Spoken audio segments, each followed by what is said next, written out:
ብዙዎቻችን ያቀድናቸውን ነገሮች ከግብ እንዳናደርስ ከሚያደርጉ ነገሮች አንዱ በመጥፎ ልማዶች ውስጥ መታሰር ነው። ታዲያ በዛሬው ቪዲዮአችን እነዚህን መጥፎ ልማዶች ሰባብረን እንዴት ማጥፋት እንዳለብን 5 ስቴፖችን አሳያችኋለሁ። እስከ ቪዲዮ ፍጻሜ ከቆያችሁን ደግሞ ሪኮመንድ የማደርጋችሁ ነገር ይኖራል። እስከ ቪዲዮ ፍጻሜ አብራችሁን ቆዩ። እንኳን ወደ ቲቢያን ፎከስ ቲዩብ በሰላም መጣችሁ። በዚህ ዩቲዩብ ቻናል ላይ እኔን የጠቀሙኝን ለእናንተ ይጠቅማል የምለውን ሀሳብ አብራራለሁ፣ እዳስሳለሁ። ታዲያ ዩቲዩብ ላይ ፖዚቲቭ አመለካከት ለማይመጡ ሰዎች ይህንን ዩቲዩብ ቻናል ሰብስክራይብ ማድረግ እንዳይረሳ። በህይወታችን ላይ ወደ ተሻለ ደረጃ ለመሄድ ብዙዎቻችን የተለያዩ እቅዶችን እናቅዳለን። በተለይ ደግሞ አዲስ ዓመት ሲመጣ እንዲሁም ደግሞ አሁን ባለንበት ዓመት ላይ በ2018 ብዙዎቻችን እቅዶቻችንን እናቅደናል። ግን እነዛን እቅድ ከየት ደረሱ ብለን በምናይበት ጊዜ ግን 1% እንኳን አላደረግናቸውም። ታዲያ እነዚህ ነገሮች ምንድነው ብለን በምናይበት ጊዜ በመጥፎ ልማዶች ውስጥ መታሰራችን ነው። የፈለገ እቅድ ብናወጣ፣ የፈለገ የተለያዩ ነገሮችን ብናስብ፣ ለማሳካት እነዛን ነገሮች ብናቅድ ብናልም በመጥፎ ልማዶች ውስጥ ካለን ግን የነዛ መጥፎ ልማዶች ባሪያ ስለምንሆን እነዛ መጥፎ ልማዶችን ማስወገድ መቻል አለብን። መጥፎ ልማድ ስንል የተለያዩ መጥፎ ልማዶች አሉ። ከእነዚህ ውስጥ አንዱ በአሁን ጊዜ ዘመኑ ካመጣቸው አንዱ የመጥፎ ልማዶች ሶሻል ሚዲያ አዲክሽን ነው። ታዲያ ሶሻል ሚዲያ አዲክሽን ታይም ወይም ደግሞ የጊዜ አጠቃቀማችንን ከማበላሸትም በተጨማሪ በሰውነታችን ወይም ደግሞ በጤናችን ላይ የተለያዩ ጉዳቶችን ያስከትላል። ከእነዚህ ውስጥም አንዱ የአይምሮ እክል ጉዳቶችን ያስከትላል። ከአይምሮ ጉዳቶች አንዱ የተለያዩ ነገሮችን ለረጅም ጊዜ አለመሸምደድ ወይም ደግሞ አቆይተን መያዝ ወይም ደግሞ የመያዝ ችሎታችንን ወይም አንድ ነገር ሚሞራይዝ የማድረግ ችሎታችንን እየቀነሰ እንዲሄድ ያደርገናል። ሶሻል ሚዲያ አዲክሽን እንዴት ነው ብለን በምናይበት ጊዜ ብዙ ጊዜ እኛ ሶሻል ሚዲያን በምንጠቀምበት ጊዜ የተለያዩ መረጃዎችን ወይም ዳታዎችን እንሰበስባለን። ታዲያ አይምሯችን ያየውን ነገር ቶሎ ወደ አይምሯችን ይሰበስባል። እኛ እነዚህን ሁሉ መረጃዎች ከሰበሰብን በኋላ እኛ ወደምንፈልገው እኛ ትኩረት ሰጥተን ወይም ደግሞ ያስፈልገናል ብለን ወደምንሰበስበው መረጃ በምንሄድበት ጊዜ ያንን መረጃ ለመያዝ ከዚህ በፊት የያዛቸው ብዙ የተለያዩ መረጃዎች ስለያዘ አይምሯችን ይዋከባል። በዛ ጊዜ የምንፈልገውን ነገር እንዳንይዝ እና ከያዝንም ደግሞ ያንን መረጃ በትክክሉ መንገድ ወይም ፎከስ አድርገን እንዳንይዝ ያደርገናል። ትኩረትም ያሳጠናል ሶሻል ሚዲያ አዲክሽን። እንዲሁም ደግሞ በአይናችን ላይ ከስክሪን ወይም ደግሞ ከስልካችን ስክሪን ላይ ብሉ ላይት የሚወጣው ብሉ ላይት አይናችንን ሌንስ በመጉዳት አይናችንን ከመጉዳትም አንጻር እስከ አይነ ስውርነት ሊያደርስ ይችላል። በጣም ብዙ ነገሮች አሉ ሶሻል ሚዲያ አዲክሽን የሚያመጣቸው በሽታዎች። ታዲያ ዛሬ እነዚህ ነገሮች ለማውራት ሳይሆን እነዚህን መጥፎ ልማዶች እንዴት ሰባብረን ማጥፋት እንዳለብን የሚያስረዱን ሀሳቦች ይዤላችሁ መጥቻለሁ። መጥፎ ልማዶች ስንል ሶሻል ሚዲያ አዲክሽን ብቻ አይደለም። የተለያዩ መጥፎ ልማዶች አሉ። ለረጅም ጊዜ መተኛት፣ ስራ አለመውደድ የመሳሰሉ ወይም ደግሞ እኛ የምንላቸው ሁላችንም የራሳችን መጥፎ ልማዶች አሉ።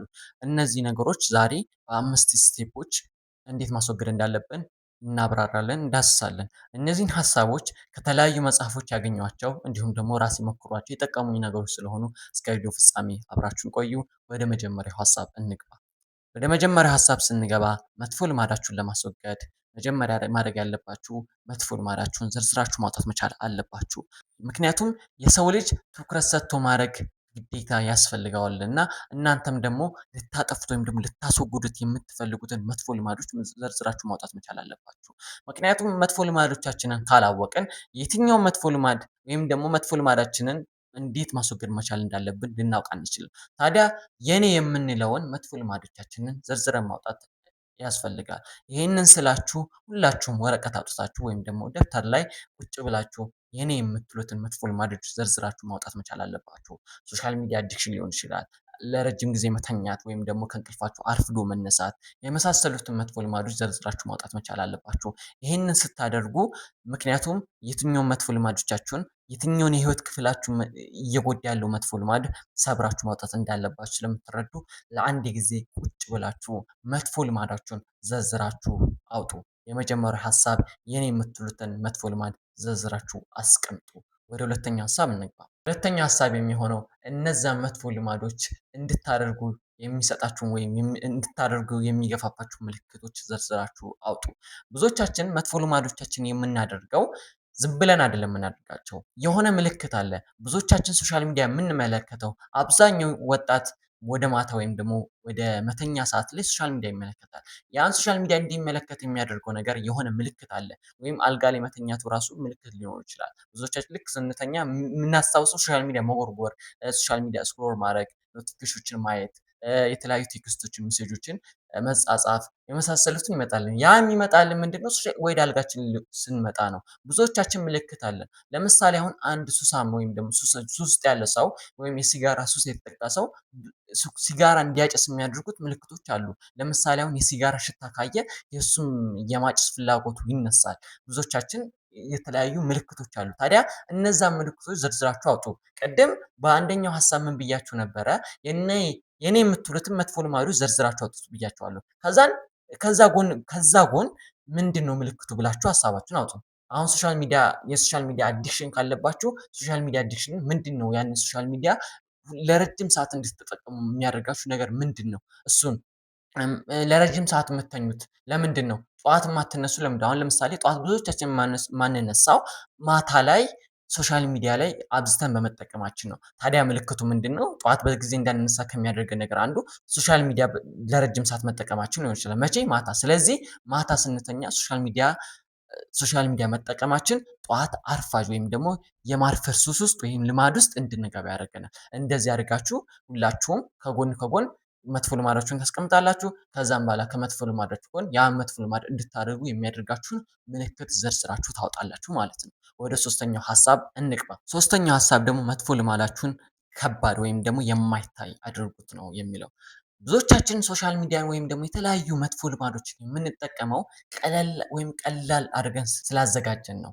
ምክንያቱም አሁን ለምሳሌ ወደ አልጋችን ስንሄድ ሶሻል ሚዲያን ሁሌ የምንጠቀመው አጠገባችን ስልካችን ስላለ ነው። ወዲያው በቀላሉ እዚሁን እናነሳቸዋለን። ከዛም በኋላ ሶሻል ሚዲያ መጠቀም እንጀምራለን።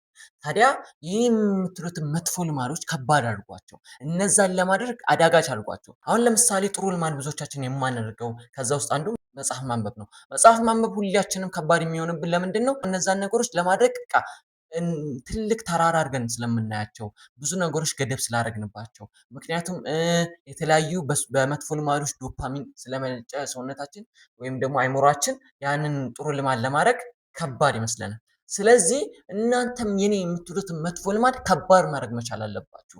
ምክንያቱም እነዛን መጥፎ በቀላሉ ለመተው ከባድ ማድረግ መቻል ስላለባችሁ። እንዴት ነው ከባድ ማድረግ የምንችለው ብለን በምናይበት ጊዜ አሁን ድሮ መጥፎ ልማዶቻችን ስናደርግ ቀለል አድርጎ ነው የሚታዩን፣ ወዲያው እናደርጋቸዋለን፣ የተለያዩ ስሜት ይሰጡናል። የተለያዩ ሱስ ወይም አንድ ሰው ሲጋራ ሲያጨስ ወዲያው ዶፓሚን ይመነጫል፣ ደስተኛ ይሆናል።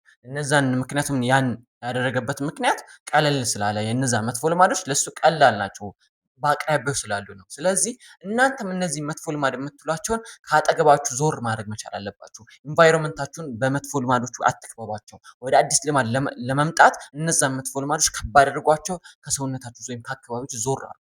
ለምሳሌ ወደ አልጋችሁ ስትሄድ አልጋችሁ ጋር ስልካችሁን አለማስቀመጥ።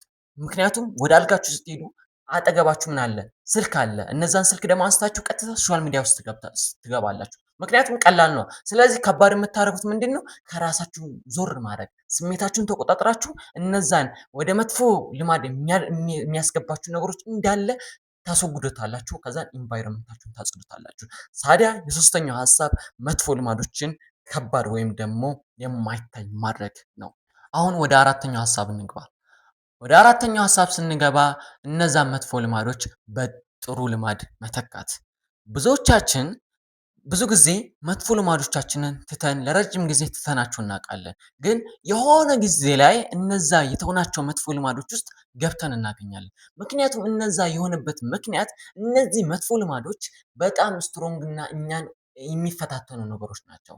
አንደኛ የሚፈታተን የሆነበት ምክንያት መጥፎ ልማዶች ከጥሩ ልማዶች የበለጠ ስትሮንግ ናቸው። ከኛ ጋር አታች የማድረግ ግንኙነታቸው በጣም ጠንካራ ነው። አንደኛ በቀላሉ ዶፓሚን ይሰጡናል። ሁላችንም ስልካችንን ቀጥታ ከፍተን በምናይበት ጊዜ ወዲያው ዶፓሚን ማመንጨት ይጀምራል አይምሯችን፣ ወዲያው ዶፓሚን እናገኛለን። ግን ጥሩ ልማዶችን በምናይበት ጊዜ ግን ያ ዶፓሚን የሚመነጨው በፕሮግረስ ነው፣ ይቆያል። ብዙ ጊዜ ማንበብ፣ አሁን ስታነብ ብዙ ጊዜ አንብበ ሁላችንም ካነበብን በኋላ መጨረሻ ላይ ነው ያ ዶፓሚን የሚመነጨው። ጊዜ ይፈልጋል ያ ዶፓሚን እንዲመነጭ በጥሩ ልማድ ውስጥ ማለት ነው። ግን መጥፎ ልማዶችን በምናይበት ጊዜ ግን ቀጥታ በቀላሉ ዶፓሚን ማመንጨት ይጀምራል። ስልካችንን ስናይ የተለያዩ ነገሮችን በምናደርግበት ጊዜ ዶፓሚን ይመነጫል። ስለዚህ እነዚህ መጥፎ ልማዶች እኛ ላይ አታች ስለሆኑ እነዚህ ነገር የምናስወግድበት ምክንያት አንደኛው እነዛን መጥፎ ልማዶች በጥሩ ልማድ በመተካት ነው። ቅድም ምን ብለናል? እነዛን መጥፎ ልማዶች የማይታይ ያድርጉት ወይም ደግሞ ከባድ አድርጉት ብለናል አይደለ? ስለዚህ እነዛን ከባድ ስናደርጋቸው እየጠፉ ይመጣሉ እነዛ መጥፎ ልማዶች በሶስተኛው ሀሳብ ላይ። አሁን ደግሞ እነዚህ መጥፎ ልማዶች ከጠፉ በምን እንተካቸዋለን? በአዲስ ሀቢት እንተካቸዋለን። በአዲስ ሀቢት እንተካቸዋለን። እነዚህ ሀቢት ደግሞ እኛን ቢውልድ ያደርጉናል ማለት ነው። ምክንያቱም ከነዛ መጥፎ ልማዶች ለመላቀቅ አዲስ ሀቢት መጀመር አለብን። እነዚህ ሀቢት እናንተ የምትፈልጉት እኔም ይገነቡኛል የምትሉት ሁሉም ሰው የሚፈልገው ወይም ደግሞ አዲስ ሀቢት መጀመር ይፈልጋል። አንዳንድ ሰው ስፖርት መስራት ይፈልጋል። ብዙዎቻችን አሁን ጠዋት በሌሊት መነሳት እንፈልጋለን። ያንን እንዳናደርግ ያደረገን ምንድን ነው? ሶሻል ሚዲያ መጠቀማችን። ማታ ሶሻል ሚዲያ እንጠቀማለን። ከዛም በኋላ በጠዋት አለመነሳት ይመጣል። አርፋጅ እንሆናለን። አረፍደን ከእንቅልፋችን የምንነሳው። ስለዚህ አሁን ቅድም ከባድ አድርገነዋል። ማታ ላይ ሶሻል ሚዲያ አልተጠቀምንም። ከዛን ተኝተናል። ጠዋት ስንነሳ ደግሞ አዲስ ሀቢት መፍጠር ምን እናደርገዋለን? ወደ ስፖርት መሄድ። ማታ ላይ ደግሞ ሶሻል ሚዲያ እንዳንጠቀም የሆነ አዲስ ሀቢት መፍጠር እዛ ላይ ምን ማድረግ መጽሐፍ ማንበብ ሊሆን ይችላል። ወይም ደግሞ ራሱን የቻለ እኮ በጊዜ መተኛት ራሱ አዲስ ሀቢት መፈጠር ማለት ነው። ሶሻል ሚዲያ ላይ እየተጠቀምን አርፍደን እንተኛ ነበር። አሁን ደግሞ ወደ ምን እንቀይረዋለን? ወደ ቶሎ መተኛት። ከዛም በኋላ ጠዋት እንደተነሳን ወደ ስፖርት መሄድ፣ ጠዋትም ሶሻል ሚዲያ አንጠቀምም ማለት ነው። ስለዚህ ሶሻል ሚዲያችንን በአግባቡ እንድንጠቀምም ያደርገናል ማለት ነው። አሁን እነዚህ ሶሻል ሚዲያ አነሳሁላችሁ እንጂ በጣም ብዙ የተለያዩ ሀቢቶች አሉ። ስለዚህ ሁሉንም ሀቢት ሊስት እያደረጋችሁ እንደዚህ መጠቀም ትችላላችሁ። የአራተኛው ሀሳብ ያስወገድናቸው መጥፎ ልማዶች በአዲስ ሀቢት መተካት ነው። ወደ አምስተኛው ሀሳብ ስንገባ አምስተኛው ሀሳብ ጥሩ ልማዶችን ቀላልና ሳቢ አድርጋቸው ይላል። በቅድም በሶስተኛው ሀሳብ ላይ ምን ብላል? እነዛን መጥፎ ልማዶች የማይታይ ወይም ደግሞ ከባድ አድርጋችሁ ብለን ነበረ። አሁን ደግሞ እነዚህ ጥሩ ልማዶች አሁን የተካናቸውን በነዛ በመጥፎ ልማዶች የተካናቸውን ጥሩ ልማዶች ምን ማድረግ መቻል አለብን? ቀላልና ሳቢ ማድረግ መቻል አለብን። ምክንያቱም እነዚህ መጥፎ ልማዶች እኛን አታክ ስለሚያደርጉን፣ ጥሩ ልማዶች ደግሞ ብዙ ጊዜ አዘውትረን አንጠቀምም ወይም ደግሞ ለአንድ ሳምንት ነው የምናደርገው። ብዙዎቻችን እቅድ አውጥተን እኮ ጠዋት እነሳለሁ፣ ስፖርት ቤት እሄዳለሁ ምናምን ብለን የምናቅዳቸው ነገሮች ጥሩ ልማዶች ናቸው። በፕሮግረስ ውስጥ ነው ያን ዶፓሚን ወይም ደስታ የምናገኘው። ታዲያ እነዛን ጥሩ ልማዶች ብዙ ጊዜ እንተዋቸዋለን። ለትንሽ ጊዜ ነው የምናደርገው። ምክንያቱም ቀላልና ሳቢ አላደረግናቸውም። ለአእምሯችን ዶፓሚን በሚሰጥ መልኩ ሳቢና ቀላል ማድረግ መቻል አለብን። አሁን ለምሳሌ አንዳንድ ጥናት ወይም ደግሞ ማንበብ ያለመደበት ተማሪ የሆነ ጊዜ ይነሳል ወይም ደግሞ እቅድ ያወጣል ምናምን መለወጥ አለብኝ ብሎ እቅድ ያወጣል ምናምን። ከዛ እቅዱ ምንድነው ብታዩት ሌሊት እነሳለሁ 9 ሰዓት 7 ሰዓት እነሳለሁ እስከ ጠዋት እስከ ሌሊት አነጋበታለሁ። ከዛን ትምህርት ቤት እሄዳለሁ። በጣም የሚያስጠላ ነው። ምክንያቱም አይምሯችን ያን ነገር አልለመደውም። ከዚህ በፊት ሌላ ነገሮችን በመጥፎ ልማዶች ተከበን አሁን አዲስ ልማድ ውስጥ እየገባ ነው። ግን ያንን አዲስ ልማድ ከባድና ሳቢ ካላረግነው አሁንም ዞረን ዘረን ያንን ጥሩ ልማድ ትተን ወደ መጥፎ ልማድ መግባታችን የማይቀር ነገር ስለሆነ ምንጊዜም ቢሆን መጥፎ ልማዶቻችሁን ስትጀምሩት ቀላል የሚመች ማድረግ መቻል አለባችሁ። ሳቢ ማድረግ መቻል አለባችሁ። አሁን ተነስታችሁ ጠዋት እንደተነሳው ማንበብ ወይም ደግሞ ማታ ወደ አልጌ ሲሄድ ሶሻል ሚዲያ ነበር የምጠቀመው። ከዛም በኋላ አጥፍታችሁ ጥሩ ልማድ ከታችሁ ያ ጥሩ ልማድ ደግሞ ምንድነው? መጽሐፍ ማንበብ ሊሆን ይችላል። ታዲያ መጽሐፍ ማንበብ ከባድ የምታደርጉ ከሆነ 5 ገጽ አነባለሁ 10 ገጽ አነባለሁ እያላችሁ ራሳችሁ የምታጨናንቁ ከሆነ ያንን ጥሩ ልማድ ብሬክ አፕ ታደርጉትና ወዴት ትሄዳላችሁ? ወደ መጥፎ ልማድ። ስለዚህ ምንጊዜም ጥሩ ልማዳችሁን ለማስቀጠል ቀላልና ሳቢ ማድረግ መቻል አለባችሁ። ቀላልና ሳቢ ሆነ ማለት ያ ጥሩ ልማድ ለረጅም ጊዜ ከእናንተ ጋር ሀቢት ይሆናል። ከዛን መጨረሻ ላይ የእናንተ ማንነት የእናንተ መለያ ይሆናል። ስለዚህ የአምስተኛው ሀሳብ ጥሩ ልማዳችሁን ቀላልና ሳቢ መሆን መቻል አለበት። በአጠቃላይ መጥፎ ልማዶቻችሁን ለመተው እነዚህን የነገርኳችሁን 5 ሀሳቦች በትክክል ከተገበራችሁ ከመጥፎ ልማዶች የማትወጡበት ምንም ምክንያት የለም። እነዚህን የተናገርኳችሁን ሀሳቦች ጽፋችሁ በትክክል ወደ ተግባር መግባት መቻል አለባችሁ። አሁን ቅድም ሪኮመንድ የማደርጋችሁ ነገር አለ ብዬ ነበረ። ሪኮመንድ የማደርጋችሁ መጽሐፍ ነው። አይ ኖ በዚህ በልማድ ወይም ደግሞ ከሀቢት ጋር የተያያዙ በጣም ብዙ መጽሐፎች ተጽፈዋል። ግን ብዙ ሰዎች ሪኮመንድ የሚያደርጓችሁ አቶሚክ ሀቢት ነው። እኔም አቶሚክ ሀቢትን መጽሐፍ እንድታነቡት ሪኮመንድ አደርጋችኋለሁ። ምክንያቱም በአቶሚክ ሀቢት ስለ ልማድ ያላችሁ አስተሳሰብ በደንብ እንዲቀየር ያደርጋችኋል። እንዴት መጥፎ ልማዶችን በትክክል ቅድም የነገርኳችሁን ሀሳቦች ጨምሮ በትክክል እንዴት መጥፎ ልማዶችን እንዴት እንዴት መተው እንዳለባችሁ ይነግራችኋል። እንዲሁም ደግሞ እነዛን መጥፎ ልማዶች ወደ አዲስ ልማድ እንዴት መለወጥ እንዳለባችሁ ዲቴል ተብራርቶላችኋል። እኔንም በደንብ የለወጠኝ መጽሐፍ ነው አቶሚክ ሀቢት። ይህንን መጽሐፍ ገዝታችሁ ማንበብ የማትችሉ ሰዎች የቴሌግራም ቻናላችን ላይ አስቀምጬላችኋለሁ። በአማርኛም በእንግሊዝኛም አስቀምጬላችኋለሁ በፒዲኤፍ እዛ ላይ ገብታችሁ ማግኘት ትችላላችሁ። የቴሌግራም ቻናላችንን እዚህ ጋር ባስቀምጥኩላችሁ ቲቢያን ፎከስ ብላችሁ ማግኘት ትችላላችሁ። ይህንን ፒዲኤፍ ለማግኘት የቴሌግራም ቻናላችሁ ጆይን ካደረጋችሁ በኋላ ፕሮፋይላችንን ተነክቷላችሁ። ከዛም ፋይል የሚል አለ እዛ ላይ ፋይል ላይ ታገኙታላችሁ። በዛሬ ቪዲዮአችን ይህንን ይመስል ነበረ። ያነሳናቸውን ሀሳቦች እንደሚጠቅሟችሁ አልጠራጠርም። ግን ዩቲዩብ እንደሰጠን መረጃ የእኛም ቪዲዮ 98% የሚሆኑት ሰብስክራይብ ሳያደርጉ እንደሚያዩ ነግሮናል። ታዲያ እባካችሁ ይህንን የዩቲዩብ ቻናል ሰብስክራይብ ማድረግ እንዳይረሳ። አሁንም እየተናገርኩ ሰብስክራይብ እያደረጋችሁ አይደለምና እባካችሁ ሰብስክራይብ አድርጉ። በቀጣይ ቪዲዮ እስከምንገናኝ መልካም ጊዜ ይሆንላችሁ። ወዳችኋለሁ።